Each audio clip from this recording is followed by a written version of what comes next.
Dan siap ada lampu emergency dekat bahagian bawah. Lampu jenis strobe light macam ni. Korang boleh pakai bila waktu kecemasan. Kalau lampu ni korang standby dalam kereta, kalau tiba-tiba kereta rosak, korang boleh pakai lampu macam ni untuk bagi driver lain alert kereta korang tengah rosak. Dan kalau korang nak repair enjin kereta, korang boleh jadikan lampu ni sebagai lampu utama. Tampal je dekat hood kereta dan boleh terus suluh bahagian enjin kereta. Jadi korang boleh repair kereta walaupun waktu malam, walaupun waktu gelap. Lampu ni sebenarnya dia ada banyak cara untuk gantung. Yang pertama, dia punya magnet ni.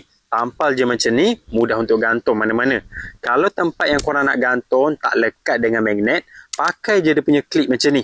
Contohnya korang nak gantung dekat kemah, nak gantung dekat ranting pokok semua. Pakai je dia punya klip macam ni, dia ada lock macam ni. Mudah tau kalau nak bawa pergi camping. Kalau tempat besi, gantung pakai magnet. Tak lekat dengan besi, korang gantung pakai dia punya klip ni. Yang version 2 ni lagi padu, korang boleh check dekat link video.